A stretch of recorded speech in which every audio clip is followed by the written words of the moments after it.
scream, and he smote with his sword. And he sprang upon the ground, and he still continued to shout against all the people. And when he did this thing, the Lord caused the terror of Judah and his brethren to fall upon the valiant men, and all the people that surrounded them. And they all fled at the sound of the shouting. And they were terrified and fell one upon the other. And many of them died as they fell. And they all fled from before Judah and his brethren, and from before Joseph. And whilst they were fleeing, Judah and his brethren pursued them unto the house of Pharaoh. And they all escaped. And Judah again sat before Joseph, and roared at him like a lion, and gave a great and tremendous shriek at him. And the shriek was heard at a distance, and all the inhabitants of Succoth heard it. And all Egypt quaked at the sound of the shriek. And also the walls of Egypt and of the land of Goshen fell in from the shaking of the earth. And Pharaoh also fell from his throne upon the ground.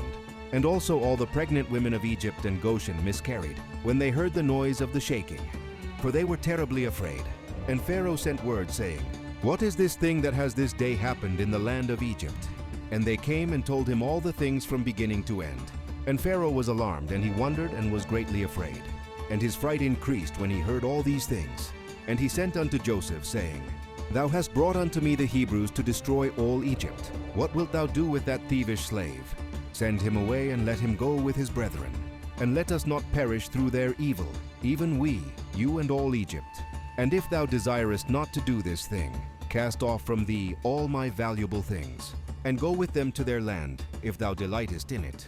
For they will this day destroy my whole country, and slay all my people.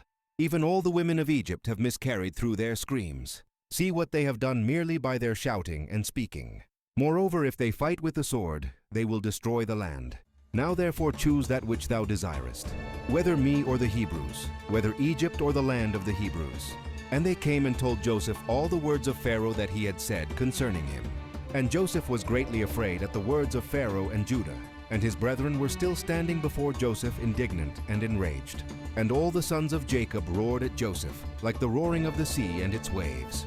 And Joseph was greatly afraid of his brethren, and on account of Pharaoh. And Joseph sought a pretext to make himself known unto his brethren. And Joseph commanded his son Manasseh. And Manasseh went and approached Judah, and placed his hand upon his shoulder. And the anger of Judah was stilled. And Judah said unto his brethren, Let no one of you say that this is the act of an Egyptian youth, for this is the work of my father's house. And Joseph, seeing and knowing that Judah's anger was stilled, he approached to speak unto Judah in the language of mildness. And Joseph said unto Judah, Surely you speak truth, and have this day verified your assertions concerning your strength. And may your God, who delighteth in you, increase your welfare. But tell me truly, why from amongst all thy brethren dost thou wrangle with me on account of the lad? As none of them have spoken one word to me concerning him. And Judah answered Joseph, saying, Surely thou must know that I was security for the lad to his father, saying, If I brought him not unto him, I should bear his blame forever. Therefore have I approached thee from amongst all my brethren. For I saw that thou wast unwilling to suffer him to go from thee. Now therefore may I find grace in thy sight, that thou shalt send him to go with us. And behold, I will remain as a substitute for him, to serve thee in whatever thou desirest. For wheresoever thou shalt send me, I will go to serve thee with great energy. Send me now to a mighty king who has rebelled against thee.